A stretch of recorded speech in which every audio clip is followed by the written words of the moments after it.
everyone's prone to PTSD. Right now in EMS, the ratio of individuals that have this is outstanding. Not only with PTSD, but also that leads to alcohol substance abuse. And unfortunately also suicide rates. 1 every 3.5 days commits suicide within EMS. And we're out to change that statistic. So that's what our goal is within the EMS Roaddocs. So we want to make people aware and bring awareness to actually, what we suffer with on a day-to-day basis. We do this job because we love it. We don't do it for the money, they say.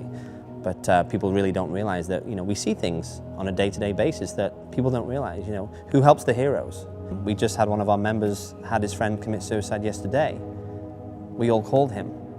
We're there for him. So he has an outlet reaching out to his fellow brothers and sisters within the EMS Roaddocs, that there's a support structure behind him if he needs it. I didn't know that person individually, but he's associated with this guy who's a member, so we're there here for him. So we're lucky in that fact that we have each other we can turn to, but not everybody has that. They go home and they take those demons with them, and the 4 walls start closing in, and sometimes it gets too much, and we want to kind of stop those walls closing in and be able to say, hey, talk about it. Don't be afraid to reach out. You're only human at the end of the day, and all my guys have always said, they've all heard me say it, we're only human. Our blood's just as red as anybody else.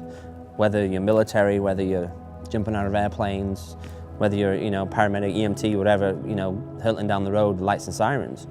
Don't be afraid to speak to somebody, because I think that's the problem. People feel that they cannot speak to somebody.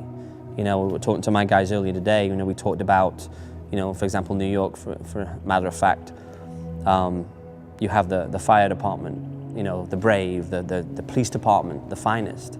But as EMS, we're pretty much the forgotten. So I think it's a good way of, people think that just because they're a paramedic and they have PTSD or EMT, that they can't talk to people because we're supposed to brush it off and deal with it and go to the next call.